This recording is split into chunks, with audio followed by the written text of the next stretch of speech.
Jesu Kristu inkosi. Ngicela ukudlulisa kwamfundisi wakujali, sobaba bonke, ngibulisa bomama, ngibulisa iyouth, ngibulisa isimo Sunday School. Jesu Kristu inkosi. Jesu Kristu inkosi. Bazalwane, Ngiyathobeka bazalwane. Kusho ukuthi bazalwane sambe kahle kwi-Richards Bay.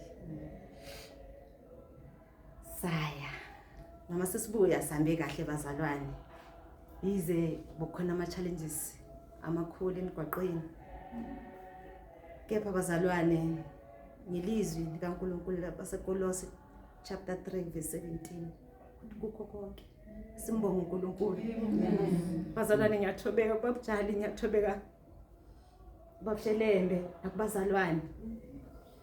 Ngento beyenzeka emgwaqweni bazalwane. Kepha ngoba sithole ilizwi eRichards Bay lithi asambe sodwa. Uma wena Nkosi ungahambi bazalwane uNkulunkulu uzosiphakamisa isandla. Ngikhuleke nje ukuthi Nkosi ngicela ukuthi ungashayisa imoto zingangena emgwaqeni, ungabi ne-accident, ama-truck angapha nangapha. Kepha umusa kaNkulunkulu wawenza umusa, wabasebenzisa inceku zakhe. Bazalwane imoto ize yaqhuma endleleni, angazi ukuthi kufe ini, yathula yathi du.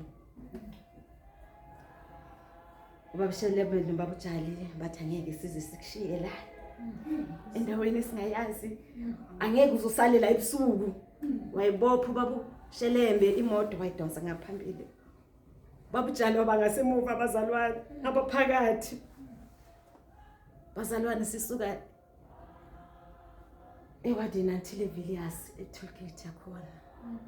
Sahamba ngomusa kaNkulunkulu akuzange kube nengozi. Ngithanda ukumbonga uNkulunkulu. Ngithanda nokubonga nezinceke zikaNkulunkulu ukuthi umusa uNkulunkulu abaphe bona noNkulunkulu ngaphakathi kwabo. Abahlali banjalo baze bangajiki nanini. uJesu Kristu inkosi. Jesu Kristu inkosi.